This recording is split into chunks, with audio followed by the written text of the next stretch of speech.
भाई आत्मन, प्रेम क्या है? जीना और जानना तो आसान है, लेकिन कहना बहुत कठिन है। जैसे कोई मछली से पूछे कि सागर क्या है,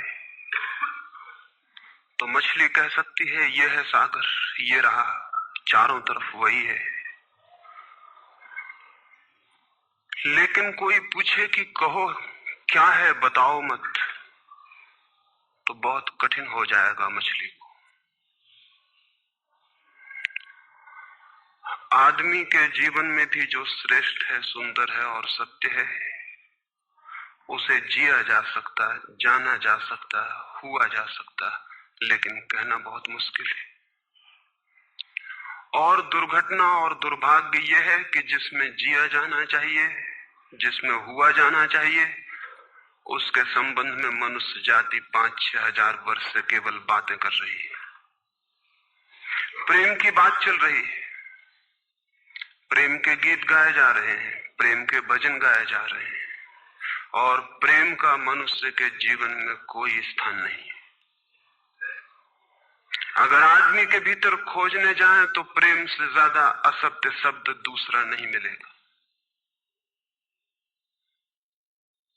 और जिन लोगों ने प्रेम को असत्य सिद्ध कर दिया है, और जिन्होंने प्रेम की समस्त धाराओं को अवरुद्ध कर दिया है, और बड़ा दुर्भाग्य यह है कि लोग समझते हैं वे ही प्रेम के जन्मदाता भी हैं।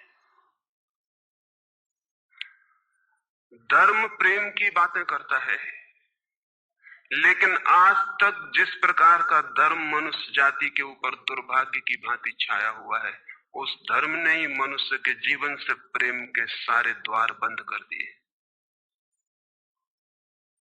और न इस संबंध में पूरब और पश्चिम में कोई फर्क है,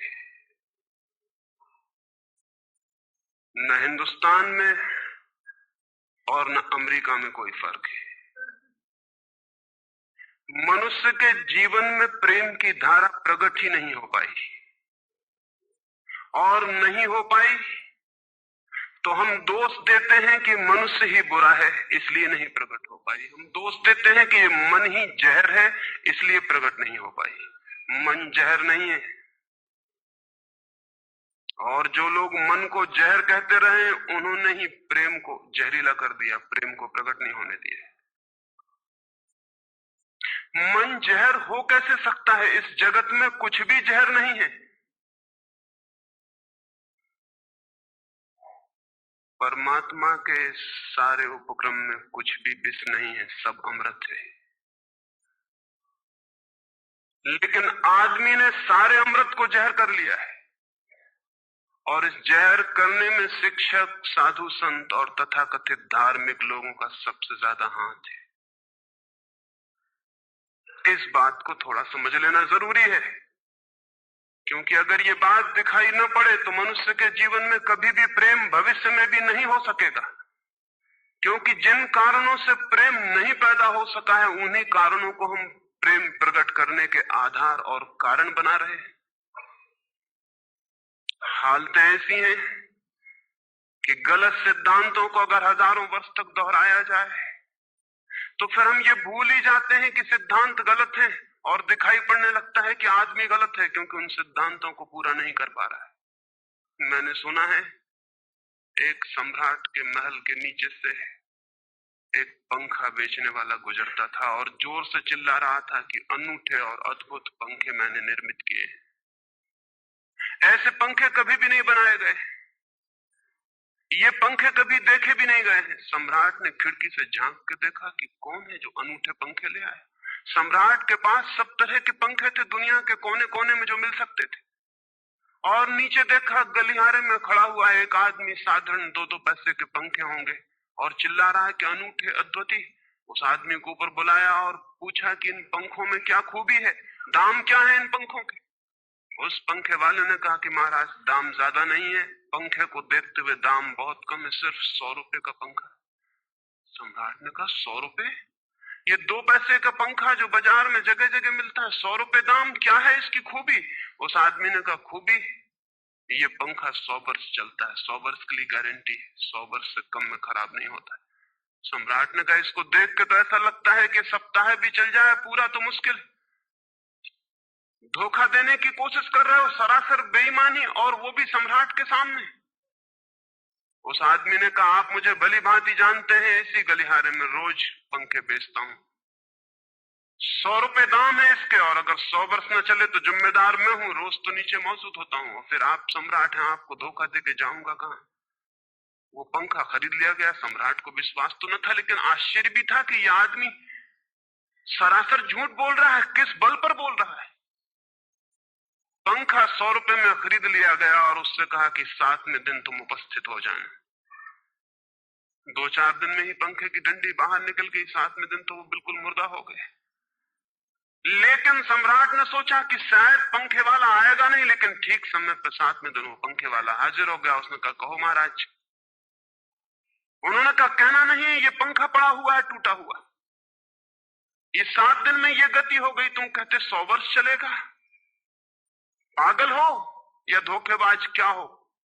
उस आदमी ने कहा कि मालूम होता है आपको पंखा जलना नहीं आता है, पंखा तो 100 वर्ष चलता ही, पंखा तो गारंटीड है, आप पंखा जलते कैसे थे। सम्राट ने कहा और भी सुनो, अब मुझे ये भी सीखना पड़ेगा कि पंखा कैसे किया जाता है।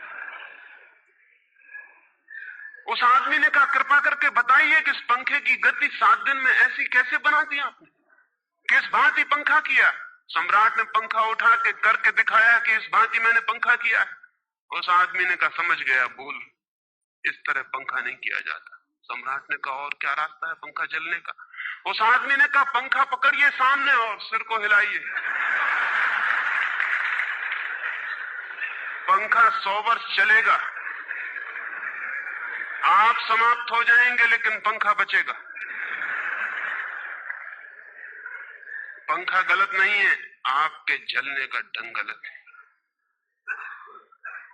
यह आदमी पैदा हुआ है 5-6 हजार या 10,000 वर्ष की संस्कृति का, यह आदमी फल है, लेकिन संस्कृति गलत नहीं है, यह आदमी गलत है। आदमी मरता जा रहा है रोज, और संस्कृति की दुहाई चलती चली जाती है कि महान संस्कृति, महान धर्म, महान सब कुछ, और उसका ये फल है, आदमी उसी संस्कृति से गुजरा है और ये परिणाम है उसका। लेकिन नहीं, आदमी गलत है और आदमी को बदलना चाहिए अपने को। और कोई कहने की हिम्मत नहीं उठाता कि कहीं ऐसा तो नहीं है कि 10,000 वर्षों में जो संस्कृति और धर्म आदमी को प्रेम से नहीं भर पाए, वो संस्कृति और धर्म गलत हो। और अगर 10,000 वर्षों में आदमी प्रेम से नहीं भर पाया तो आगे कोई संभावना है इसी धर्म और इसी संस्कृति के आधार पर कि आदमी कभी प्रेम से भर जाए। 10,000 वर्षों में जो नहीं हो पाया वो आगे भी 10,000 वर्षों में होने वाला नहीं है, क्योंकि आदमी यही है, कल भी यही होगा। आदमी हमेशा से यही है और हमेशा यही होगा।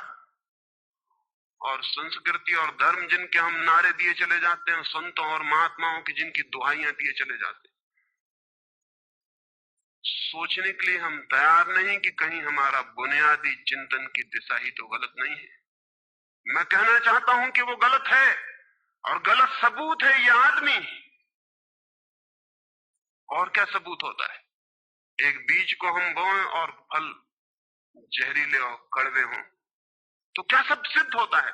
सिद्ध होता है कि वो बीज जहरीला और कड़वा रहा होगा। हालांकि बीज में पता लगाना मुश्किल है कि उससे जो फल पैदा होंगे वो कड़वे पैदा होंगे। बीज में कुछ खोजबीन नहीं की जा सकती। बीज को तोड़ो फोड़ो, कोई पता नहीं चल सकता कि इससे जो फल पैदा होंगे वो कड़वे होंगे। बीज को वो 100 वर्ष लग जाएंगे, वृक्ष होगा, बड़ा होगा, आकाश में फैलेगा, तब फल आएंगे और तब पता चलेगा कि वे कड़वे। 10,000 वर्ष में संस्कृति और धर्म के जो बीज बोए गए हैं, ये आदमी उसका फल है और ये कड़वा है और घृणा से भरा हुआ है। लेकिन उसी की दुहाई दिए चले जाते हैं हम और सोचते हैं उससे प्रेम हो जाए। मैं आपसे कहना चाहता हूं उससे प्रेम नहीं हो सकता है, क्योंकि प्रेम के पैदा होने की जो बुनियादी संभावना है, धर्मों ने उसकी ही हत्या कर दी है और उसमें ही जहर घोल दिया है। मनुष्य से भी ज्यादा प्रेम पशुओं और पक्षियों में और पौधों में दिखाई पड़ता है, जिनके पास न कोई संस्कृति है न कोई धर्म है। संस्कृत और सुसंस्कृत और सभ्य मनुष्यों की बजाय असभ्य और जंगल के आदमी में ज्यादा प्रेम दिखाई पड़ता है, जिसके पास न कोई विकसित धर्म है, न कोई सभ्यता है, न कोई संस्कृति है। जितना आदमी सभ्य, सुसंस्कृत और तथाकथित धर्मों के प्रभाव में मंदिरों और चर्चों में प्रार्थना करने लगता, उतना ही प्रेम से शून्य क्यों होता चला जाता? जरूर कुछ कारण है, और दो कारणों पर मैं विचार करना चाहता हूं। अगर वे ख्याल में आ जाएं तो प्रेम के अवरुद्ध स्रोत टूट सकते हैं और प्रेम की गंगा बह सकती है। वो हर आदमी के भीतर है, उसे कहीं से लाना नहीं है। प्रेम कोई ऐसी बात नहीं है कि कहीं खोजने जाना है उसे, वो है। वो प्राणों की प्यास है हर एक के भीतर, वो प्राणों की सुगंध है प्रत्येक के भीतर, लेकिन चारों तरफ से परकोटा है उसके और वो प्रकट नहीं हो पाती। सब तरफ पत्थर की दीवार है और वो झरने नहीं फूट पाते। तो प्रेम की खोज और प्रेम की साधना कोई पॉजिटिव, कोई विधायक खोज और साधना नहीं है कि हम जाएं और कहीं प्रेम सीख लें। एक मूर्तिकार एक पत्थर को तोड़ रहा था, कोई देखने गया था कि मूर्ति कैसे बनाई जाती है। उसने देखा कि मूर्ति तो बिल्कुल नहीं बनाई जा रही, सिर्फ छेनी और हथौड़े से पत्थर तोड़ा जा रहा है। उस आदमी ने पूछा कि आप क्या कर रहे हैं, मूर्ति नहीं बनाएंगे? मैं तो मूर्ति का बनना देखने आया हूं, आप तो सिर्फ पत्थर तोड़ रहे हैं। उस मूर्तिकार ने कहा कि मूर्ति तो पत्थर के भीतर छिपी है, उसे बनाने की जरूरत नहीं है, सिर्फ उसके ऊपर जो व्यर्थ पत्थर जुड़ा है उसे अलग कर देने की जरूरत है और मूर्ति प्रकट हो जाएगी। मूर्ति बनाई नहीं जाती, मूर्ति सिर्फ आविष्कृत होती है, डिस्कवर होती है, अनावृत होती है, उघाड़ी जाती है। मनुष्य के भीतर प्रेम छिपा है, सिर्फ उघाड़ने की बात है, उसे पैदा करने का सवाल नहीं, अनावृत करने की बात है। कुछ है जो हमने ऊपर से ओढ़ा हुआ है जो उसे प्रकट नहीं होने देता। एक चिकित्सक से जाके आप पूछें कि स्वास्थ्य क्या है, और दुनिया का कोई चिकित्सक नहीं बता सकता कि स्वास्थ्य क्या है। बड़े आश्चर्य की बात है, स्वास्थ्य पर ही तो सारा चिकित्सा शास्त्र खड़ा है, सारी मेडिकल साइंस खड़ी है, और कोई नहीं बता सकता कि स्वास्थ्य क्या है।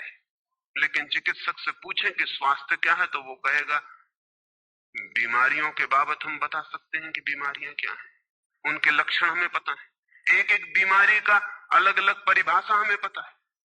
स्वास्थ्य का हमें कोई भी पता नहीं है। इतना हम कह सकते हैं कि जब कोई बीमारी नहीं होती तो जो होता है वो स्वास्थ्य है। स्वास्थ्य तो मनुष्य के भीतर छिपा है, इसलिए मनुष्य की परिभाषा के बाहर है।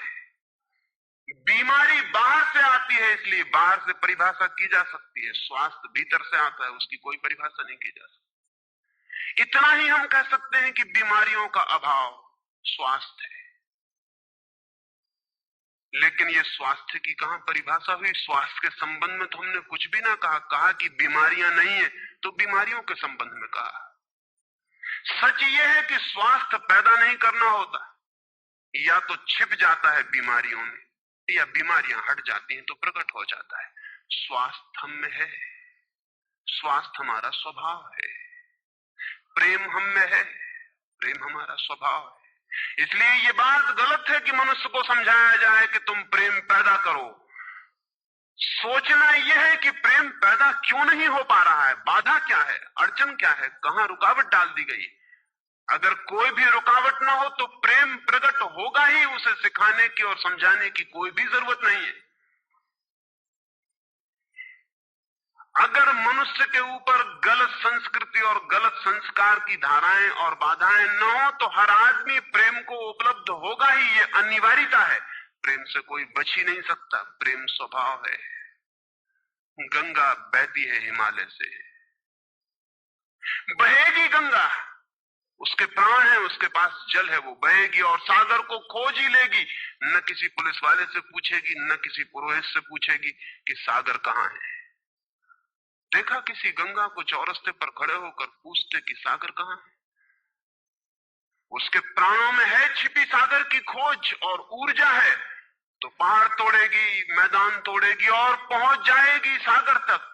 सागर कितने ही दूर हो, कितना ही छिपा हो, खोज ही लेगी। और कोई रास्ता नहीं है, कोई गाइड बुक नहीं है कि जिससे पता लगा ले कि कहां से जाना है, लेकिन पहुंच जाती है।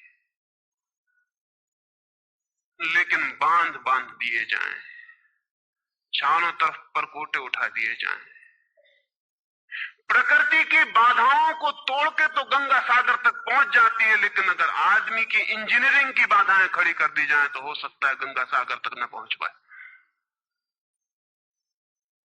ये भेद समझ लेना जरूरी है। प्रकृति की कोई भी बाधा असल में बाधा नहीं है, इसलिए गंगा सागर तक पहुंच जाती है, हिमालय को काट के पहुंच जाती है।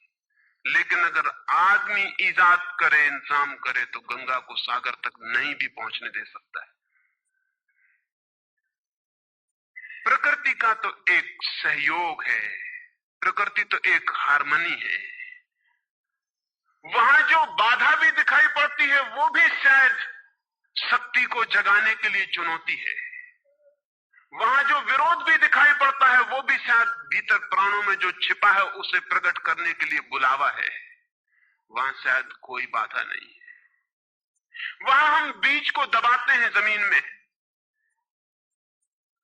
दिखाई पड़ता है कि जमीन की एक परत बीज के ऊपर पड़ी है, बाधा दे रही, लेकिन वो बाधा नहीं दे रही। अगर वो परत ना होगी तो बीज अंकुरित भी नहीं हो पाएगा। ऐसे दिखाई पड़ता है कि एक परत जमीन की बीज को नीचे दबा रही है, लेकिन वो परत दबा इसलिए रही है ताकि बीज दबे, गले और टूट जाए और अंकुर बन जाए।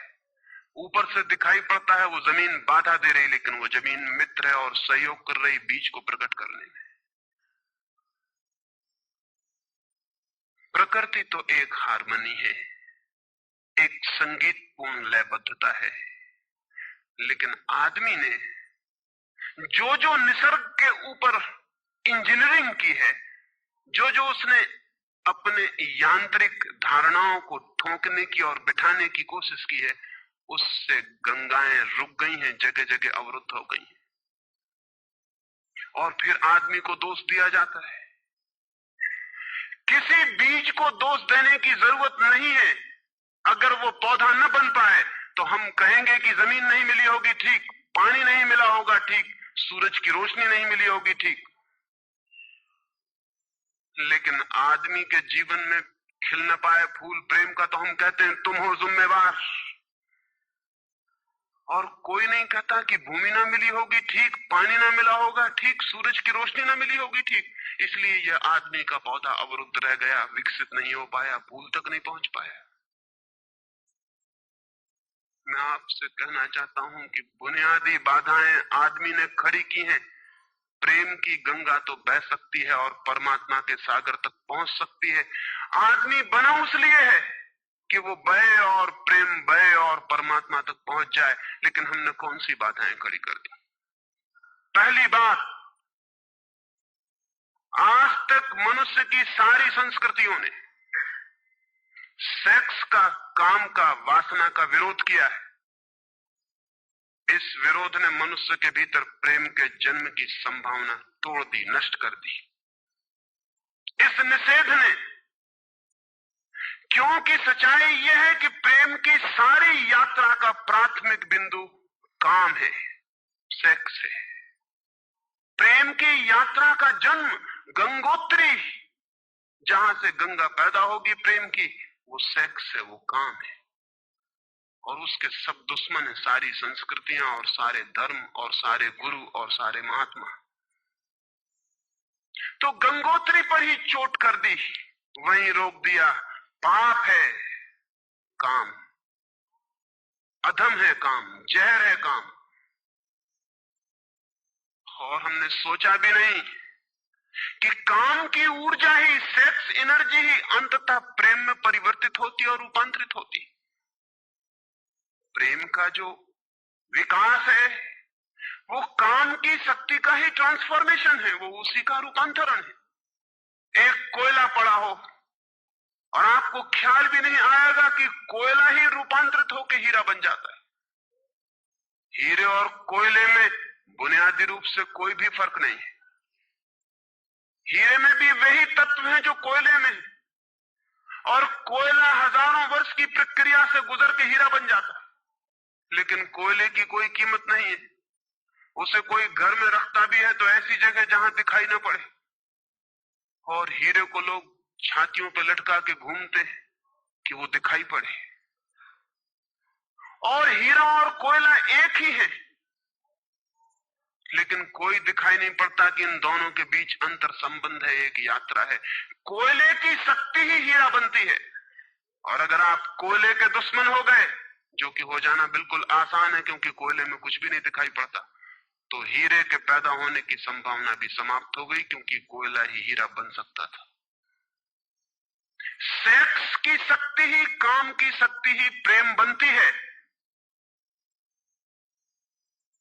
लेकिन उसके विरोध में सारे दुश्मन हैं उसके, अच्छे आदमी उसके दुश्मन, और उसके विरोध ने प्रेम के अंकुर भी नहीं फूटने दिए, और जमीन से प्रथम से पहली सीढ़ी से नष्ट कर दिया भवन को। फिर वो हीरा नहीं बन पाता कोयला, क्योंकि उसके बनने के लिए जो स्वीकृति चाहिए, जो उसका विकास चाहिए, जो उसको रूपांतरित करने की प्रक्रिया चाहिए, उसका सवाल ही नहीं उठता। जिसके हम दुश्मन हो गए, जिसके हम शत्रु हो गए, जिससे हमारी द्वंद्व की स्थिति बन गई और जिससे हम निरंतर लड़ने लगे, अपनी ही शक्ति से आदमी को लड़ा दिया गया है, सेक्स की शक्ति से आदमी को लड़ा दिया गया है। और शिक्षाएं दी जाती हैं कि द्वंद्व छोड़ना चाहिए, कॉन्फ्लिक्ट छोड़नी चाहिए, लड़ना नहीं चाहिए। और सारी शिक्षाएं बुनियाद में सिखा रही हैं कि लड़ो, मन जहर है तो मन से लड़ो, जहर से तो लड़ना पड़ेगा। सेक्स पाप है तो उससे लड़ो। और ऊपर से कहा जा रहा है कि द्वंद्व छोड़ो। जिन शिक्षाओं के आधार पर मनुष्य द्वंद्व से भर रहा है, वही शिक्षाएं दूसरी तरफ कह रही हैं कि द्वंद्व छोड़ो। एक तरफ आदमी को पागल बनाओ और दूसरी तरफ पागल खाने खोलो कि उनका इलाज करना है। एक तरफ कीटाणु फैलाओ बीमारियों के, और फिर अस्पताल खोलो कि बीमारियों का इलाज यहां किया जाता है। एक बात समझ लेनी जरूरी है संबंध में, मनुष्य कभी भी काम से मुक्त नहीं हो सकेगा। काम उसके जीवन का प्राथमिक बिंदु है, उसी से जन्म होता है। परमात्मा ने काम की शक्ति को ही, सेक्स को ही सृष्टि का मूल बिंदु स्वीकार किया है। और परमात्मा जिसे पाप नहीं समझ रहा, महात्मा उसे पाप बता रहे हैं। अगर परमात्मा उसे पाप समझता है तो परमात्मा से बड़ा पापी इस पृथ्वी पर, इस जगत में, इस विश्व में कोई भी नहीं है। फूल खिला हुआ दिखाई पड़ रहा है, कभी सोचा है कि फूल का खिल जाना भी सेक्सुअल एक्ट है? फूल का खिल जाना भी काम की एक घटना है, वासना की एक घटना है। फूल में है क्या उसके खिल जाने में? उसके खिल जाने में कुछ भी नहीं है। वे बिंदु हैं, पराग के, वीरी के कण हैं, जिन्हें तितलियां उड़ा के दूसरे फूलों पे ले जाएंगी और नया जन्म देंगी। एक मोर नाच रहा है और कवि गीत गा रहे हैं, और संत भी देख के प्रसन्न होंगे, लेकिन उन्हें ख्याल नहीं कि नृत्य एक सेक्सुअल एक्ट है। मोर पुकार रहा है अपनी प्रेयसी को या अपने प्रेमी को, वो नृत्य किसी को रिझाने के लिए। पपीहा गीत गा रहा है, कोयल बोल रही है। एक आदमी जवान हो गया है, एक युवती सुंदर होकर विकसित हो गई है।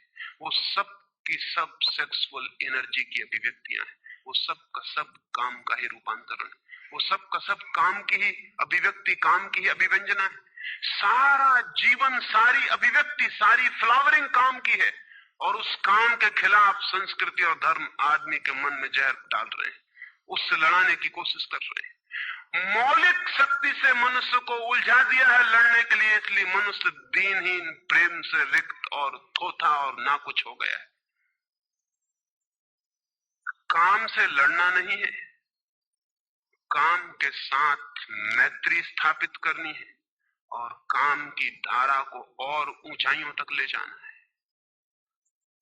किसी ऋषि ने किसी वधू को 9 वर और वधू को आशीर्वाद देते हुए कहा था कि तेरे 10 पुत्र पैदा हों और अंततः तेरा पति तेरा 11वां पुत्र हो जाए।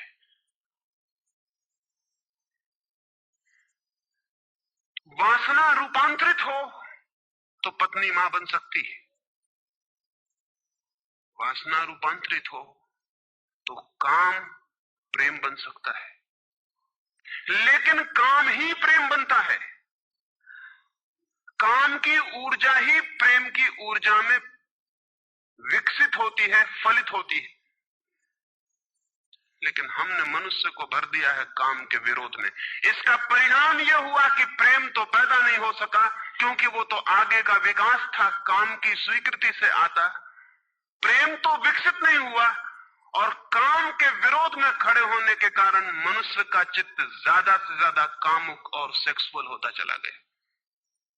हमारे सारे गीत, हमारी सारी कविताएं, हमारे चित्र, हमारी पेंटिंग्स, हमारे मंदिर, हमारी मूर्तियां सब घूम फिर के सेक्स के आसपास केंद्रित हो गई।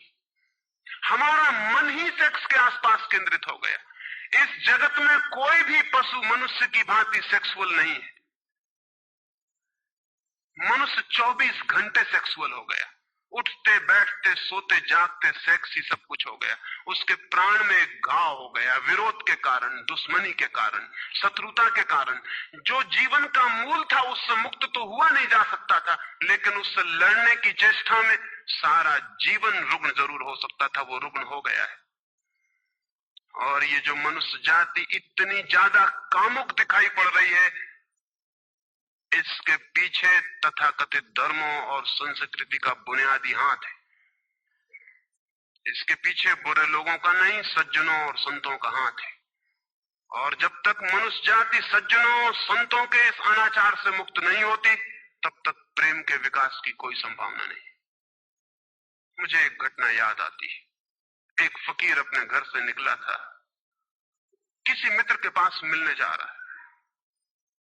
निकला है कि घोड़े पर उसका चढ़ा हुआ एक बचपन का दोस्त घर आके सामने खड़ा हो गया है।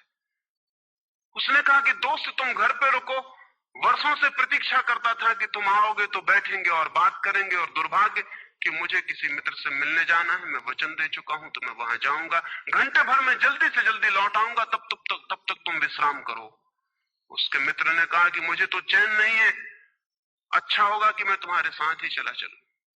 लेकिन उसने कहा कि मेरे कपड़े सब गंदे हो गए धूल से रास्ते की, अगर तुम्हारे पास कुछ अच्छा कपड़ा हो तो मुझे दे दो, तो मैं डाल लूं और साथ हो जाऊं। निश्चित था उस फकीर के पास किसी सम्राट ने उसे एक बहुमूल्य कोट, एक पगड़ी और धोती भेंट की थी। उसने संभाल कर रखी थी, कभी जरूरत पड़ेगी तो पहनूंगा। वो जरूरत नहीं आई थी, निकाल के ले आया खुशी में। मित्र ने जब पहन ली तब उसे थोड़ी ईर्ष्या पैदा हुई। मित्र ने पहन के तो मित्र सम्राट मालूम होने लगा। बहुमूल्य कोट था, पगड़ी थी, धोती थी, शानदार जूते थे, और उसके सामने वो फकीर बिल्कुल ही नौकर चाकर दीनहीन दिखाई पड़ने लगा। उसने सोचा है तो बड़ा मुश्किल हुआ है, तो बड़ा गलत हुआ। जिनके घर में ले जाऊंगा ध्यान इस पर जाएगा, मुझ पर किसी का भी ध्यान जाएगा नहीं। अपने ही कपड़े, और आज अपने ही कपड़ों के कारण मैं दीनहीन हो जाऊंगा। लेकिन बार बार मन को समझाया कि मैं फकीर हूं, आत्मा परमात्मा की बात करने वाला, क्या रखा है कोट में पगड़ी में, छोड़ो, पहने रहने तो कितना फर्क पड़ता है। लेकिन जितना समझाने की कोशिश की कि कोट पगड़ी में क्या रखा है, कोट पगड़ी ही उसके मन में घूमने लगी। मित्र दूसरी बात करने लगा, लेकिन वो भीतर तो, ऊपर तो कुछ और दूसरी बातें कर रहा है, लेकिन वहां उसका मन नहीं है, भीतर उसे बस कोट और पगड़ी। रास्ते पर जो भी आदमी देखता है उसको कोई भी नहीं देखता, मित्र की तरफ सबकी आंखें जाती हैं। वो बड़ा मुश्किल में पड़ गया कि तो आज अपनी भूल कर ली, अपने हाथ से भूल कर ली। जिनके घर जाना था वहां पहुंचा, जाके परिचय दिया कि मेरे मित्र हैं जमाल, बचपन के दोस्त हैं, बहुत प्यारे आदमी हैं। और फिर अचानक अनजाने मुंह से निकल गया कि रह गए कपड़े सो कपड़े मेरे हैं। क्योंकि मित्र भी जिनके घर गए थे वो भी उसके कपड़ों को देख रहे थे, और भीतर उसके चल रहा था कोट पगड़ी, मेरी कोट पगड़ी, और उन्हीं की वजह से मैं परेशान हो रहा हूं। निकल गया मुंह से कि रह गए कपड़े, कपड़े मेरे। मित्र भी हैरान हुआ, घर के लोग भी हैरान हुए कि ये क्या पागलपन की बात है। ख्याल उसको भी आया बोल जाने के बाद, तब पछताया कि तो भूल हो गई। पछताया तो और दबाया अपने मन को, बाहर निकल के क्षमा मांगने लगा कि क्षमा कर दो, बड़ी गलती हो गई। मित्र ने कहा मैं तो हैरान हुआ कि तुमसे निकल कैसे गया। उसने कहा कि कुछ नहीं, सिर्फ जबान की चूक हो गई। हालांकि जबान की चूक कभी भी नहीं होती है, भीतर कुछ चलता होता है तो कभी कभी बेमौके जबान से निकल जाता है, चूक कभी नहीं होती। माफ कर दो, भूल हो गई। कैसे ये ख्याल आ गया कुछ समझ में नहीं आता, हालांकि पूरी तरह समझ में आ रहा था कि ख्याल कैसे आया है। दूसरे मित्र के घर गए। अब वो तय करता रहा रास्ते में कि अब चाहे कुछ भी हो जाए, ये नहीं कहना है कि कपड़े मेरे हैं। पक्का कर लेना है अपने मन को। घर के द्वार पर उसने जाके बिल्कुल दृढ़ संकल्प कर लिया कि ये बात नहीं उठानी कि कपड़े मेरे हैं। लेकिन उस पागल को पता नहीं कि जितना वो दृढ़ संकल्प कर रहा है इस बात का, वो दृढ़ संकल्प बता रहा है इस बात को कि उतने ही जोर से उसके भीतर ये भावना घर कर रही कि कपड़े मेरे। आखिर दृढ़ संकल्प किया क्यों जाता है? एक आदमी कहता है कि मैं ब्रह्मचर्य का दृढ़ व्रत लेता हूं, उसका मतलब है उसके भीतर कामुकता दृढ़ता से धक्के मार रही, नहीं तो और कारण क्या है? एक आदमी कहता है कि मैं कसम खाता हूं कि आज से कम खाना खाऊंगा, उसका मतलब यह है कि कसम खानी पड़ रही, ज्यादा खाने का मन है उसका। और तब अनिवार्य रूप में द्वंद्व पैदा होता है। जिससे हम लड़ना चाहते हैं वही हमारी कमजोरी है, और तब द्वंद्व पैदा हो जाना स्वाभाविक है। वो लड़ता हुआ दरवाजे के भीतर गया, संभल संभल के बोला कि मेरे मित्र हैं, लेकिन जब वो बोल रहा है तब उसको कोई नहीं देख रहा, उसके मित्र कोई उस घर के लोग देख रहे हैं। तब फिर उसे ख्याल आया कि मेरा कोट, मेरी पगड़ी। उसने कहा कि दृढ़ता से कसम खाई है, इसकी बात नहीं उठानी। मेरा क्या है कपड़ा लत्ता, कपड़े लत्ते किसी के होते हैं, ये तो सब संसार है, ये तो सब माया है। लेकिन ये सब समझा रहा है, लेकिन असलियत तो बाहर से भीतर, भीतर से बाहर हो रही। समझाया कि मेरे मित्र हैं, बचपन के दोस्त हैं, बहुत प्यारे आदमी हैं, रह गए कपड़े, कपड़े उन्हीं के हैं, मेरे नहीं है। पर घर के लोगों को ख्याल आया कि कपड़े उन्हीं के हैं, मेरे नहीं है। आज तक ऐसा परिचय कभी देखा नहीं गया था। बाहर निकल के क्षमा मांगने लगा कि बड़ी भूल हुई जा रही, मैं क्या करूं क्या ना करूं, ये क्या हो गया है मुझे। आज तक मेरी जिंदगी में कपड़ों ने इस तरह से मुझे नहीं पकड़ा था, किसी को नहीं पकड़ा। लेकिन अगर तरकीब उपयोग में करें तो कपड़े पकड़ ले सकते हैं। मित्र ने कहा मैं जाता नहीं तुम्हारे साथ, पर वो हाथ जोड़ने लगा कि नहीं ऐसा मत करो, जीवन भर के लिए दुख रह जाएगा कि मैंने क्या दुर्व्यवहार किया। अब मैं कसम खा के कहता हूं कि कपड़ों की बात ही नहीं उठानी। मैं बिल्कुल भगवान की कसम खाता हूं कि कपड़ों की बात नहीं उठानी। और कसम खाने वालों से हमेशा सावधान रहना जरूरी है, क्योंकि जो भी कसम खाता है उसके भीतर उस कसम से भी मजबूत कोई बैठा है जिसके खिलाफ वो कसम खा रहा है। और वो जो भीतर बैठा है वो ज्यादा भीतर है, कसम ऊपर है और बाहर है। कसम चेतन मन से खाई गई है, और जो भीतर बैठा है वो अचेतन की परतों तक समाया हुआ है। अगर मन के 10 हिस्से कर दें तो कसम एक हिस्से ने खाई है, 9 हिस्से उल्टा भीतर खड़ा हुआ है। ब्रह्मचर्य की कसम एक हिस्सा खा रहा है मन का, और 9 हिस्सा परमात्मा की दुहाई दे रहा है। वो जो परमात्मा ने बनाया है वो उसके लिए कहा चला जा रहा है, कहे चला जा रहा है। गए तीसरे मित्र के घर। अब उसने बिल्कुल ही अपनी सांसों तक पे संयम कर रखा है। संयमी आदमी बड़े खतरनाक होते हैं, क्योंकि उनके भीतर ज्वालामुखी उबल रहा है और ऊपर से वो संयम साधे हुए हैं। और इस बात को स्मरण रखना कि जिस चीज को साधना पड़ता है, साधने में इतना श्रम लग जाता है कि साधना पूरे वक्त हो नहीं सकती, फिर शिथिल होना पड़ेगा, विश्राम करना पड़ेगा। अगर मैं जोर से मुट्ठी बांध लूं तो कितनी देर बांधे रख सकता हूं? 24 घंटे। जितने जोर से बांधूंगा उतने ही जल्दी थक जाऊंगा और मुट्ठी खुल जाएगी। जिस चीज में भी श्रम करना पड़ता है, जितना ज्यादा श्रम करना पड़ता है उतने जल्दी थकान आ जाती, शक्ति खत्म हो जाती और उल्टा होना शुरू हो जाता। मुट्ठी बांधी जितने जोर से उतने ही जल्दी मुट्ठी खुल जाएगी। मुट्ठी खुली रखी जा सकती है 24 घंटे, लेकिन बांध के नहीं रखी जा सकती है। जिस काम में श्रम पड़ता है उस काम को आप जीवन नहीं बना सकते, कभी सहज नहीं हो सकता वो काम। श्रम पड़ेगा, फिर विश्राम का वक्त आएगा ही। इसलिए जितना सदा हुआ संत होता है उतना ही खतरनाक आदमी होता है, क्योंकि उसका विश्राम का वक्त आएगा। 24 घंटे में घंटे भर को उसे शिथिल होना पड़ेगा, उसी बीच दुनिया भर के पाप उसके भीतर खड़े हो जाएंगे, नरक सामने आ जाएगा। तो उसने बिल्कुल ही अपने को सांस सांस रोक लिया और कहा कि अब कसम खाता हूं कि इन कपड़ों की बात ही नहीं उठानी। लेकिन आप सोच लें उसकी हालत, अगर आप थोड़े बहुत भी धार्मिक आदमी होंगे तो आपको अपने अनुभव से भी पता चल सकता है कि उसकी क्या हालत हुई होगी। अगर आपने कसम खाई हो, व्रत लिए हो, संकल्प साधे हो, तो आपको भली भांति पता होगा कि भीतर क्या हालत हो जाती है। भीतर गया, उसके माथे से पसीना चू रहा है, इतना श्रम पड़ रहा है। मित्र डरा हुआ है उसके पसीने को देखकर कि वो उसकी सब नसें खिंची हुई हैं। वो बोल रहा है एक एक शब्द कि मेरे मित्र हैं, बड़े पुराने दोस्त हैं, बहुत अच्छे आदमी हैं। और एक क्षण को वो रुका, जैसे भीतर से कोई जोर का धक्का आया हो और सब बह गया, बाढ़ आ गई और सब बह गया। और उसने कह कि रह गए कपड़े की बात, तो मैंने कसम खा ली है कि कपड़े की बात ही नहीं करनी।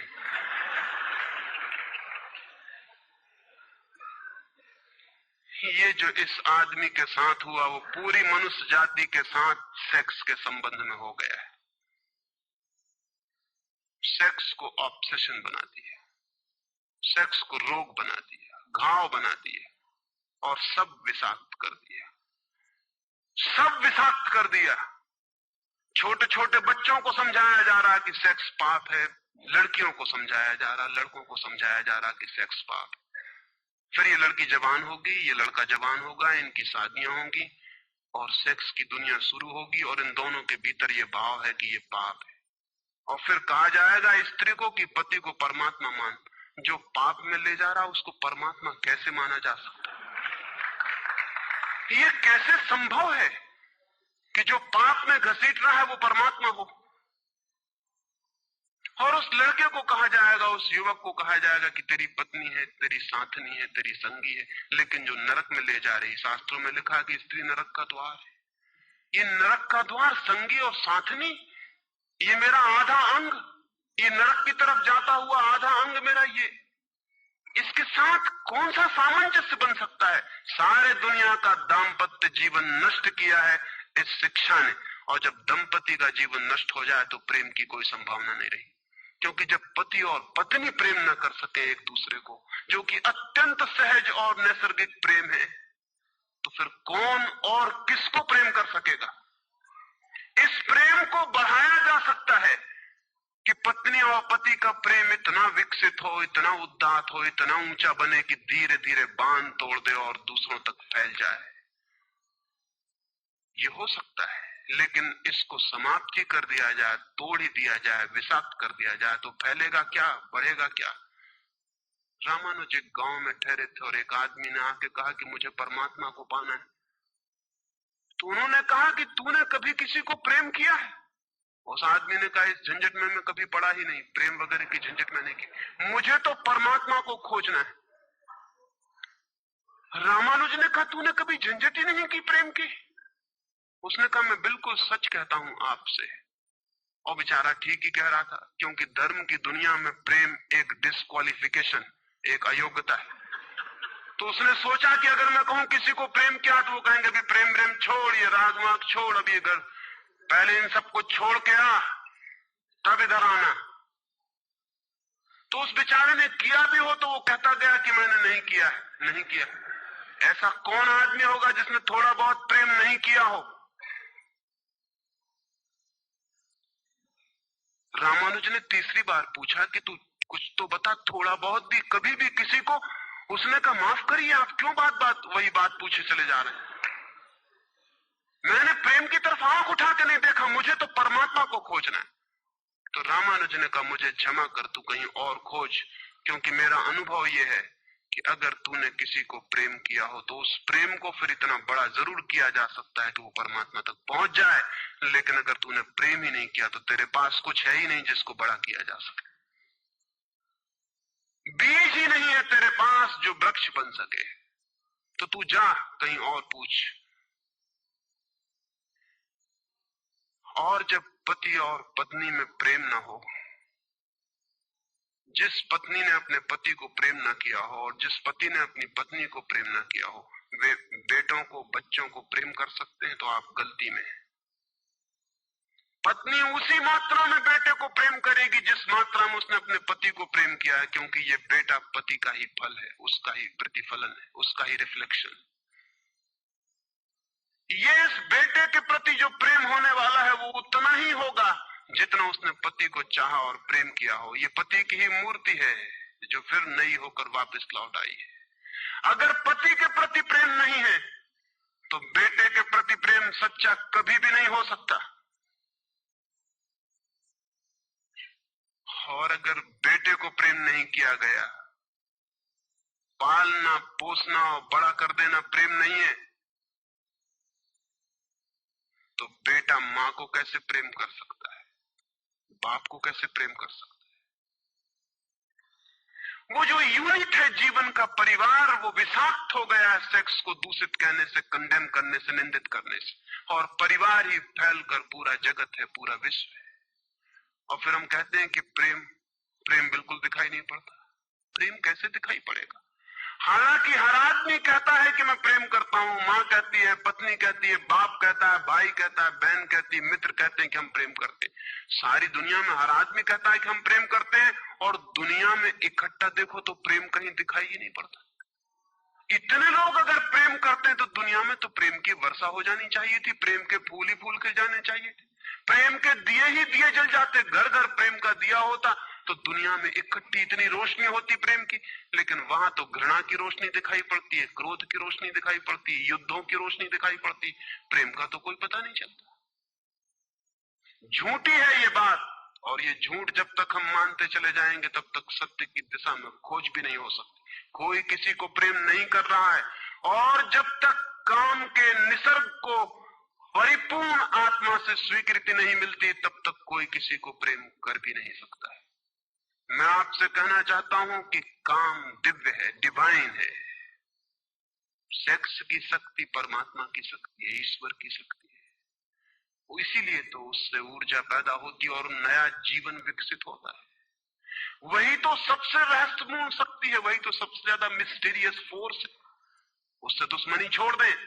अगर आप चाहते हैं कि कभी आपके जीवन में प्रेम की वर्षा हो जाए, उससे दुश्मनी छोड़ दें, उसे आनंद से स्वीकार करें, उसकी पवित्रता को स्वीकार करें, उसकी धन्यता को स्वीकार करें, और खोजें उसमें और गहरे, तो आप हैरान हो जाएंगे। जितनी पवित्रता से काम की स्वीकृति होगी उतना ही काम पवित्र होता चला जाता है, और जितनी अपवित्रता और पाप की दृष्टि से काम से विरोध होगा, काम उतना ही पापपूर्ण और कुरूप होता चला जाता है।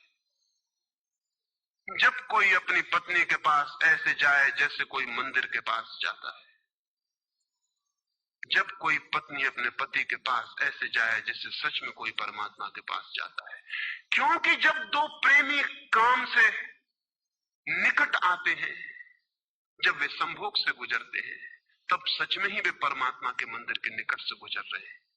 वहीं परमात्मा काम कर रहा है उनकी उस निकटता में, वहीं परमात्मा की सृजन शक्ति काम कर रही है। और मेरी अपनी दृष्टि यह है कि मनुष्य को समाधि का, ध्यान का जो पहला अनुभव मिला हो कभी भी मनुष्य के इतिहास में, तो वो संभोग के क्षण में मिला है और कभी नहीं।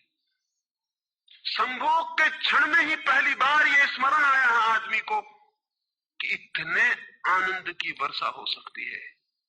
और जिन्होंने सोचा, जिन्होंने मेडिटेट किया, जिन लोगों ने काम के संबंध पर और मैथुन पर चिंतन किया और ध्यान किया, उन्हें यह दिखाई पड़ा कि काम के क्षण में, मैथुन के क्षण में, संभोग के क्षण में मन विचारों से शून्य हो जाता है। एक क्षण को मन के सारे विचार रुक जाते, और वो विचारों का रुक जाना और वो मन का ठहर जाना ही आनंद की वर्षा का कारण होता है। तब उन्हें सीक्रेट मिल गया, राज मिल गया कि अगर मन को विचारों से मुक्त किया जा सके किसी और विधि से भी, तो भी इतना ही आनंद मिल सकता है। और तब समाधि और योग की सारी व्यवस्थाएं विकसित हुई, जिनमें ध्यान और सामायिक और मेडिटेशन और प्रेयर, इनकी सारी व्यवस्थाएं विकसित हुई। इन सब के मूल में संभोग का अनुभव है। और फिर मनुष्य को अनुभव हुआ कि बिना संभोग में जाए भी चित्त शून्य हो सकता है, और जो रस की अनुभूति संभोग में हुई थी वो बिना संभोग के भी बरस सकती है। फिर संभोग क्षणिक हो सकता है, क्योंकि शक्ति और ऊर्जा का वो निकास और बहाव है, लेकिन ध्यान सतत हो सकता है। तो मैं आपसे कहना चाहता हूं कि एक युगल संभोग के क्षण में जिस आनंद को अनुभव करता है, एक योगी 24 घंटे उस आनंद को अनुभव करने लगता है। लेकिन इन दोनों आनंदों में बुनियादी विरोध नहीं है, और इसलिए जिन्होंने कहा कि विषयानंद और ब्रह्मानंद भाई भाई हैं, उन्होंने जरूर सत्य कहा है। वे सहोदर हैं, एक ही उदर से पैदा हुए हैं, एक ही अनुभव से विकसित हुए, उन्होंने निश्चित ही सत्य कहा है। तो पहला सूत्र आपसे कहना चाहता हूं, अगर चाहते हैं कि पता चले कि प्रेम तत्व क्या है, तो पहला सूत्र है काम की पवित्रता, दिव्यता, उसकी ईश्वरीय अनुभूति की स्वीकृति, उसको परम हृदय से, पूर्ण हृदय से अंगीकार। और आप हैरान हो जाएंगे, जितने परिपूर्ण हृदय से काम की स्वीकृति होगी, उतने ही आप काम से मुक्त होते चले जाएंगे। जितना अस्वीकार होता है, उतने ही हम बंधते हैं, जैसा वो फकीर कपड़ों से बंध गया। जितना स्वीकार होता है, उतने हम मुक्त होते हैं। अगर परिपूर्ण स्वीकार है, टोटल एक्सेप्टेबिलिटी है जीवन का जो निसर्ग है उसकी, तो आप पाएंगे कि वो परिपूर्ण स्वीकृति को मैं आस्तिकता कहता हूं। वही आस्तिकता व्यक्ति को मुक्त करती है। नास्तिक में उनको कहता हूं जो जीवन के निसर्ग का अस्वीकार करते हैं, निषेध करते हैं। ये बुरा है, ये पाप है, ये विष है, ये छोड़ो, ये छोड़ो, ये छोड़ो। जो छोड़ने की बातें कर रहे हैं वे ही नास्तिक हैं। जीवन जैसा है उसे स्वीकार करो और जियो उसकी परिपूर्णता में। वही परिपूर्णता रोज रोज सीढ़ियां सीढ़ियां ऊपर उठाती जाती है। वही स्वीकृति मनुष्य को ऊपर ले जाती है, और एक दिन उसके दर्शन होते हैं जिसका काम में पता भी नहीं चलता था। काम अगर कोयला था तो एक दिन हीरा भी प्रकट होता है प्रेम का। तो पहला सूत्र यह है। दूसरा सूत्र आपसे कहना चाहता हूं, और वो दूसरा सूत्र भी संस्कृति ने और आज तक की सभ्यता ने और धर्मों ने हमारे भीतर मजबूत किया है। दूसरा सूत्र भी स्मरणीय है, क्योंकि पहला सूत्र तो काम की ऊर्जा को प्रेम बना देगा, और दूसरा सूत्र द्वार की तरह रोके हुए है उस ऊर्जा को बहने से, वो बह नहीं पाएगी। वो दूसरा सूत्र है मनुष्य का ये भाव कि मैं हूं, ईगो, उसका अहंकार कि मैं हूं। बुरे लोग तो कहते ही हैं कि मैं हूं, अच्छे लोग और जोर से कहते हैं कि मैं हूं, और मुझे स्वर्ग जाना है और मोक्ष जाना है और मुझे ये करना है और मुझे वो करना है। लेकिन वो मैं खड़ा हुआ है वहां भीतर। और जिस आदमी का मैं जितना मजबूत है, उतना ही उस आदमी की सामर्थ्य दूसरे से संयुक्त हो जाने की कम हो जाती है। क्योंकि मैं एक दीवार है, एक घोषणा है कि मैं हूं। मैं की घोषणा कह देती है तुम हो, मैं हूं, दोनों के बीच फासला है। फिर मैं कितना ही प्रेम करूं और आपको अपनी छाती से लगा लूं, लेकिन फिर भी हम दो हैं। छातियां कितनी ही निकट आ जाएं, फिर भी बीच में फासला है। मैं हूं, तुम हो। इसलिए निकटतम अनुभव भी निकट नहीं ला पाते। शरीर पास बैठ जाते हैं, आदमी दूर दूर बने रह जाते। जब तक भीतर मैं बैठा हुआ है, तब तक दूसरे का भाव नष्ट नहीं होता। शास्त्र ने कहीं एक अद्भुत वचन कहा है कि दी अदर इज हेल। वो जो दूसरा है वही नरक है। लेकिन शास्त्र ने ये नहीं कहा कि why the other is other. वो दूसरा दूसरा क्यों है? वो दूसरा दूसरा इसलिए है कि मैं हूं, और जब तक मैं हूं तब तक दुनिया में हर चीज दूसरी है, अन्य है, भिन्न है। और जब तक भिन्नता है तब तक प्रेम का अनुभव नहीं हो सकता। प्रेम है एकात्म का अनुभव। प्रेम है इस बात का अनुभव कि गिर गई दीवार और दो ऊर्जाएं मिल गई और संयुक्त हो गई। प्रेम है इस बात का अनुभव कि एक व्यक्ति और दूसरे व्यक्ति की सारी दीवारें गिर गई और प्राण संयुक्त हुए, मिले और एक हो गए। जब यही अनुभव एक व्यक्ति और समस्त के बीच फलित होता है तो उस अनुभव को मैं कहता हूं परमात्मा, और जब दो व्यक्तियों के बीच फलित होता है तो उसे मैं कहता हूं प्रेम। अगर मेरे और किसी दूसरे व्यक्ति के बीच ये अनुभव फलित हो जाए कि हमारी दीवारें गिर जाएं, हम किसी भीतर के तल पर एक हो जाएं, एक संगीत, एक धारा, एक प्राण, तो ये अनुभव है प्रेम। और अगर ऐसा ही अनुभव मेरे और समस्त के बीच घटित हो जाए कि मैं विलीन हो जाऊं और सब और मैं एक हो जाऊं, तो ये अनुभव है परमात्मा। इसलिए मैं कहता हूं प्रेम है सीढ़ी और परमात्मा है उस यात्रा की अंतिम मंजिल। ये कैसे संभव है कि दूसरा मिट जाए? जब तक मैं न मिटूं तब तक दूसरा कैसे मिट सकता है? वो दूसरा पैदा किया है मेरे मैं की प्रतिध्वनि ने। जितने जोर से मैं चिल्लाता हूं कि मैं, उतने ही जोर से वो दूसरा पैदा हो जाता है। वो दूसरी प्रतिध्वनि है, उस तरफ इको हो रही मेरे मैं की। और ये अहंकार, ये ईगो द्वार पर दीवार बन के खड़ी है। और मैं है क्या? कभी सोचा आपने कि ये मैं है क्या? आपका हाथ है मैं, आपका पैर है, आपका मस्तिष्क है, आपका हृदय है, क्या है आपका मैं? अगर आप एक क्षण भी शांत होकर भीतर खोजने जाएंगे कि कहां है मैं, कौन सी चीज है मैं, तो आप एकदम हैरान रह जाएंगे। भीतर कोई मैं खोजे से मिलने को नहीं। जितना गहरा खोजेंगे उतना ही पाएंगे भीतर एक सन्नाटा और शून्य है। वहां कोई आई नहीं, वहां कोई मैं नहीं, वहां कोई ईगो नहीं। एक भिक्षु नागसेन को एक सम्राट मिलिंद ने निमंत्रण दिया था कि तुम आओ दरबार में। तो जो राजदूत गया था निमंत्रण देने, उसने नागसेन को कहा कि भिक्षु नागसेन, आपको बुलाया है सम्राट मिलिंद ने, मैं निमंत्रण देने आया हूं। तो नागसेन कहने लगा मैं चलूंगा जरूर, लेकिन एक बात विनय कर दूं, पहले ही कह दूं कि भिक्षु नागसेन जैसा कोई है नहीं। ये केवल एक नाम है, काम चलाऊ नाम है। आप कहते हैं तो मैं चलूंगा जरूर, लेकिन ऐसा कोई आदमी कहीं है नहीं।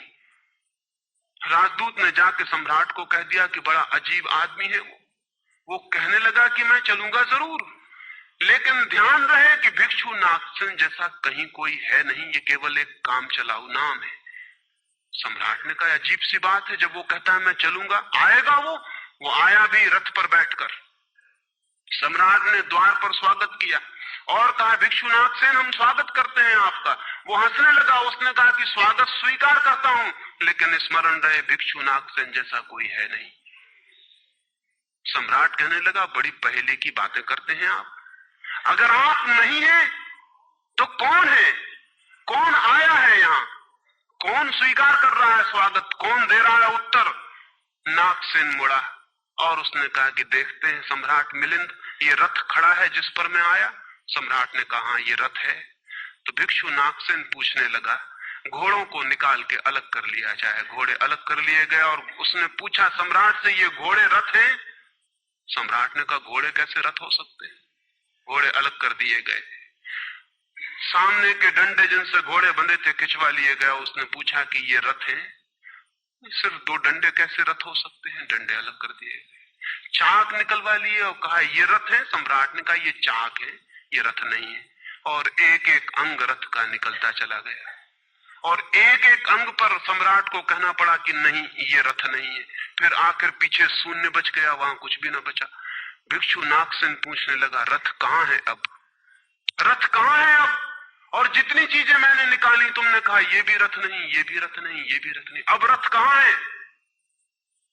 तो सम्राट चौंक के खड़ा रह गया। रथ पीछे बचा भी नहीं था और जो चीजें निकल गई थी उनमें कोई रथ था भी नहीं। तो वो भिक्षु कहने लगा समझे आप, रथ एक जोड़ था, रथ कुछ चीजों का संग्रह मात्र था। रथ का अपना होना नहीं है कोई, ईगो नहीं है कोई। रथ एक जोड़ है। आप खोजे कहां है आपका मैं, और आप पाएंगे कि अनंत शक्तियों के एक जोड़ है, मैं कहीं भी नहीं है।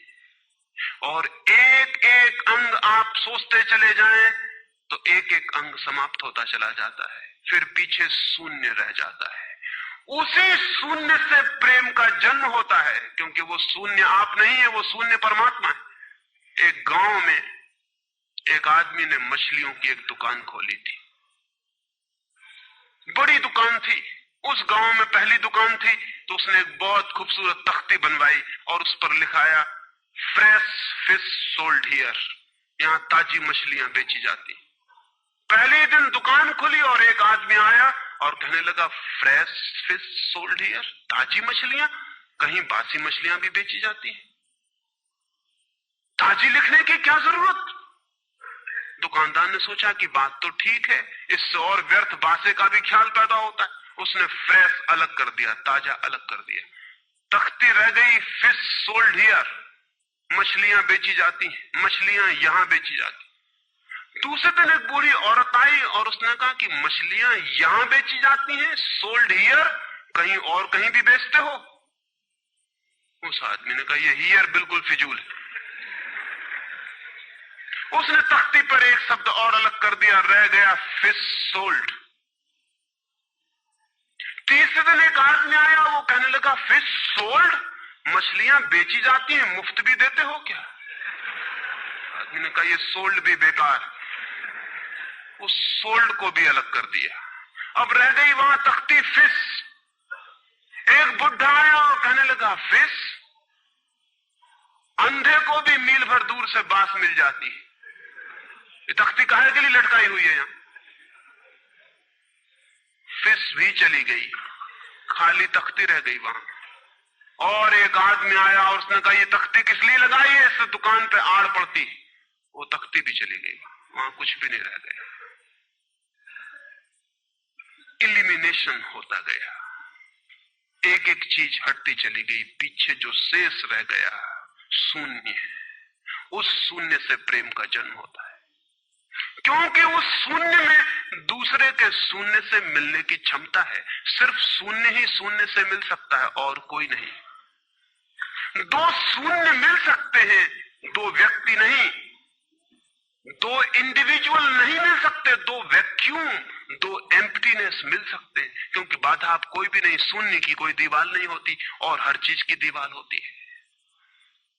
तो दूसरी बात स्मरणीय है, व्यक्ति जब मिटता है नहीं रह जाता, पाता है कि हूं ही नहीं, जो है वो मैं नहीं हूं, जो है वो सब है। तब द्वार गिरता है, दीवार टूटती है और तब वो गंगा बहती है जो भीतर छिपी है और तैयार है। वो शून्य की प्रतीक्षा कर रही कि कोई शून्य हो जाए तो उससे बह उठूं। हम एक कुआं खोदते हैं, पानी भीतर है, पानी कहीं से लाना नहीं होता, लेकिन बीच में मिट्टी पत्थर पड़े हैं, उनको निकाल के बाहर कर देते हैं। करते क्या है हम? करते हैं हम एक शून्य बनाते हैं, एक खाली जगह बनाते हैं, एक एम्प्टीनेस बनाते हैं। कुआं खोदने का मतलब है खाली जगह बनाना, ताकि खाली जगह में जो भीतर छिपा हुआ पानी है वो प्रकट होने के लिए जगह पा जाए, स्पेस पा जाए। वो भीतर है, उसको जगह चाहिए प्रकट होने को, जगह नहीं मिल रही, भरा हुआ है कुआं मिट्टी पत्थर से। मिट्टी पत्थर हमने अलग कर दिए, वो पानी उबल के बाहर आ गया। आदमी के भीतर प्रेम भरा हुआ है, स्पेस चाहिए, जगह चाहिए जहां वो प्रकट हो जाए। और हम भरे हुए हैं अपने मैं से। हर आदमी चिल्लाए चला जा रहा है मैं, और स्मरण रखें जब तक आपकी आत्मा चिल्लाती है मैं, तब तक आप मिट्टी पत्थर से भरे हुए कुएं हैं। आपके कुएं में प्रेम के झरने नहीं फूटेंगे, नहीं फूट सकते। मैंने सुना है एक बहुत पुराना वृक्ष था, आकाश में सम्राट की तरह उसके हाथ फैले हुए थे।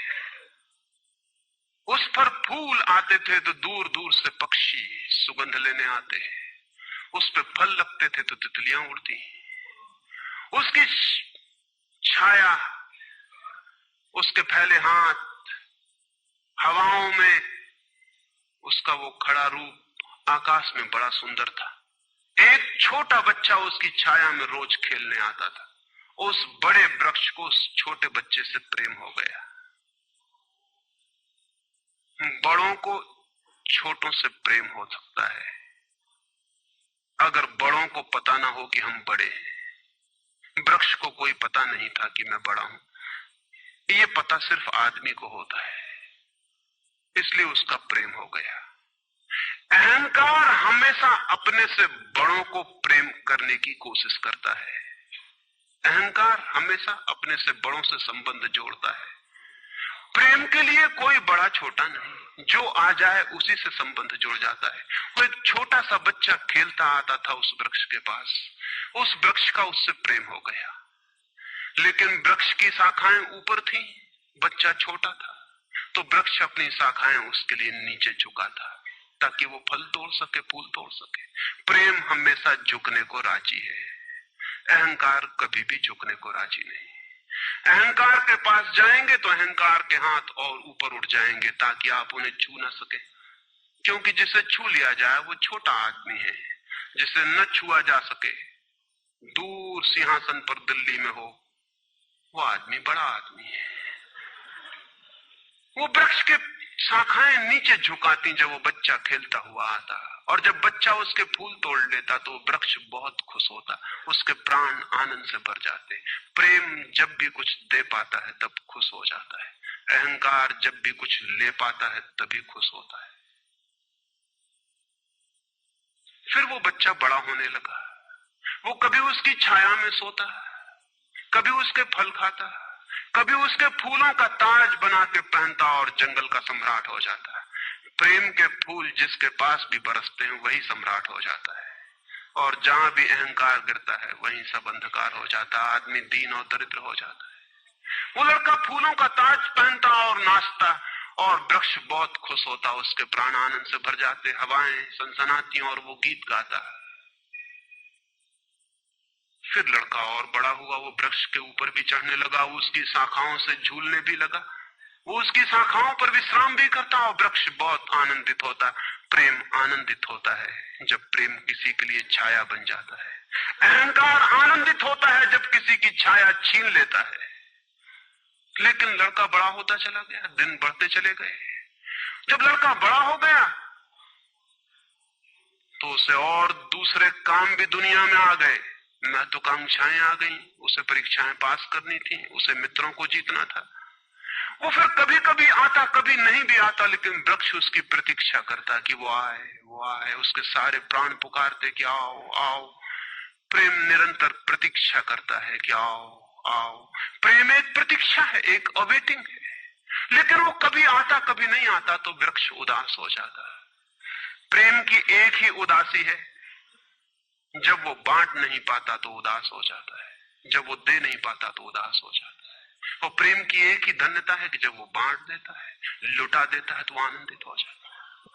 फिर लड़का और बड़ा होता चला गया, और वृक्ष के पास आने के दिन कम होते चले गए। जो आदमी जितना बड़ा होता चला जाता है, महत्वाकांक्षा के जगत में प्रेम के निकट आने की सुविधा उतनी ही कम होती चली जाती है। उस लड़के की एम्बिशन, महत्वाकांक्षा बढ़ रही थी, कहां वृक्ष, कहां जाना। फिर एक दिन वहां से निकलता था तो वृक्ष ने उसे कहा, सुनो।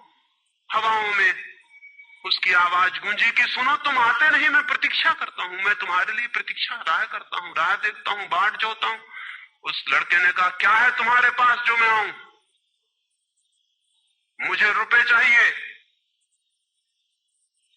हमेशा अहंकार पूछता है कि क्या है तुम्हारे पास जो मैं आऊं। अहंकार मांगता है कि कुछ हो तो मैं आऊं, ना कुछ हो तो आने की कोई जरूरत नहीं। अहंकार एक प्रयोजन है, एक पर्पस है।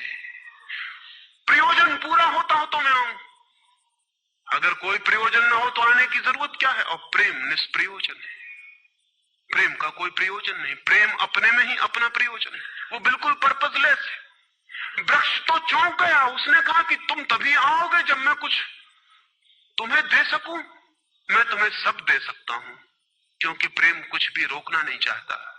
जो रोक ले वो प्रेम नहीं है, अहंकार रोकता है।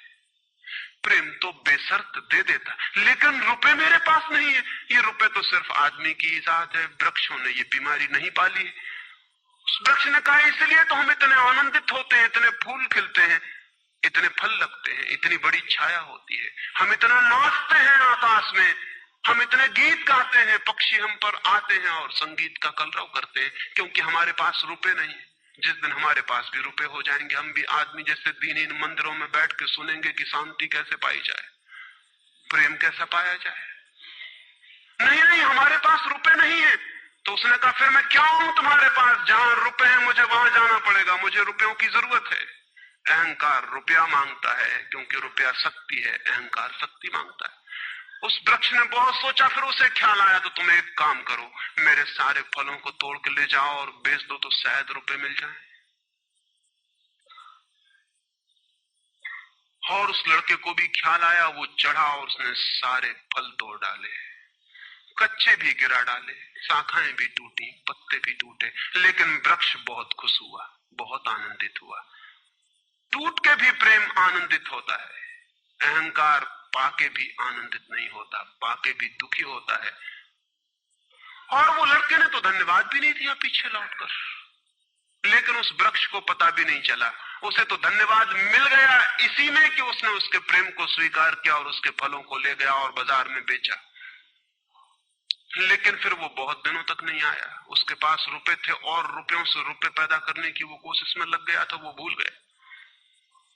वर्ष बीत गए और वृक्ष उदास है और उसके प्राणों में रस बह रहा है कि वो आए उसका प्रेमी और उसके रस को ले जाए, जैसे किसी माँ के स्तन में दूध भरा हो और उसका बेटा खो गया हो, और उसके सारे प्राण तड़प रहे हो कि उसका बेटा कहाँ है, जिसे वो खोजे, जो उसे हल्का कर दे, निर्भर कर दे। ऐसे वो वृक्ष के प्राण पीड़ित होने लगे कि वो आए आए आए, उसकी सारी आवाज यही गूंजने लगी कि आओ। बहुत दिनों बाद वो आया, वो लड़का तो प्रौढ़ हो गया था। वृक्ष ने उससे कहा कि आओ मेरे पास, मेरे आलिंगन में आओ। उसने कहा छोड़ो ये बकवास, ये बचपन की बातें हैं। अहंकार प्रेम को पागलपन समझता है, बचपन की बातें समझता है। उस वृक्ष ने कहा आओ मेरी डालियों से झूलो, नाचो। उसने कहा छोड़ो ये फिजूल की बातें, मुझे एक मकान बनाना है, मकान दे सकते हो तुम? वृक्ष ने कहा मकान? हम तो बिना मकान के ही रहते हैं, मकान में तो सिर्फ आदमी रहता है, दुनिया में और कोई मकान में नहीं रहता, सिर्फ आदमी रहता है। सो देखते हो आदमी की हालत, मकान में रहने वाले आदमी की हालत, उसके मकान जितने बड़े होते जाते हैं आदमी उतना छोटा होता चला जाता। हम तो बिना मकान के रहते हैं। लेकिन एक बात हो सकती है कि तुम मेरी शाखाओं को काट के ले जाओ तो शायद तुम मकान बना लो। और वो प्रौढ़ कुल्हाड़ी लेकर आ गया और उसने उस वृक्ष की शाखाएं काट डाली। वृक्ष एक ठूंठ रह गया नंगा, लेकिन वृक्ष बहुत आनंदित था। प्रेम सदा आनंदित है, चाहे उसके अंग भी कट जाएं, लेकिन कोई ले जाए, कोई ले जाए, कोई बांट ले, कोई सम्मिलित हो जाए, साझीदार हो जाए। और उस लड़के ने तो पीछे लौट के भी नहीं देखा, उसने मकान बना लिया। और वक्त गुजरता गया, वो ठूंठ रहा देखता, वो चिल्लाना चाहता, लेकिन अब उसके पास पत्ते भी नहीं थे, शाखाएं भी नहीं थी, हवाएं आती और वो बोल भी ना पाता, बुला भी ना पाता, लेकिन उसके प्राणों में तो एक ही गूंज थी कि आओ आओ। और बहुत दिन बीत गए, तब वो बूढ़ा आदमी हो गया था, वो बच्चा, वो निकल रहा था पास से, वृक्ष के पास आके खड़ा हो गया।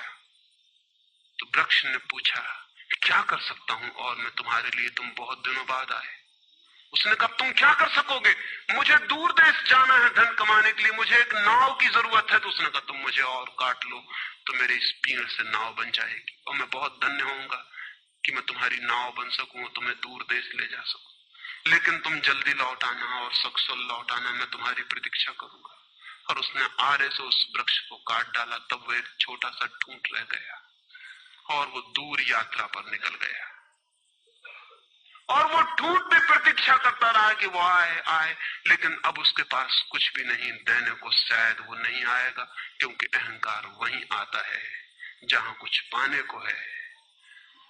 अहंकार वहां नहीं जाता जहां कुछ पाने को नहीं। मैं उस ठूंठ के पास एक रात मेहमान हुआ था, तो वो ठूंठ मुझसे बोला कि वो मेरा मित्र अब तक नहीं आया और मुझे बड़ी पीड़ा होती, कहीं नाव डूब ना गई हो, कहीं वो भटक ना गया हो, कहीं किसी दूसरे किनारे पर विदेश में कहीं भूल ना गया हो, कहीं वो डूब ना गया हो, कहीं वो समाप्त ना हो गया हो। एक खबर मुझे भर कोई ला दे, अब मैं मरने के करीब हूं, एक खबर भर आ जाए कि वो सकुशल है, फिर कोई बात नहीं, फिर सब ठीक है। अब तो मेरे पास देने को कुछ भी नहीं है, इसलिए बुलाऊं भी तो शायद वो नहीं आएगा, क्योंकि वो लेने की ही भाषा समझता है। अहंकार लेने की भाषा समझता है, प्रेम देने की भाषा है। इससे ज्यादा और कुछ मैं नहीं कहूंगा। जीवन एक ऐसा वृक्ष बन जाए और उस वृक्ष की शाखाएं अनंत तक फैल जाएं, सब उसकी छाया में हो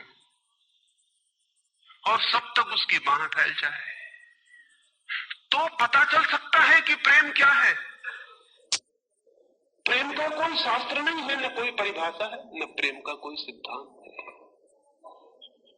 तो मैं बहुत हैरानी में था कि क्या कहूंगा आपसे कि प्रेम क्या है, तो बताना मुश्किल है। आके बैठ सकता हूं, अगर मेरी आंखों में दिखाई पड़ जाए तो दिखाई पड़ सकता है, अगर मेरे हाथों में दिखाई पड़ जाए तो दिखाई पड़ सकता है। मैं कह सकता हूं यह है प्रेम, लेकिन प्रेम क्या है? अगर मेरी आंख में न दिखाई पड़े, मेरे हाथ में न दिखाई पड़े, तो शब्दों से बिल्कुल भी दिखाई नहीं पड़ सकता है कि प्रेम क्या है।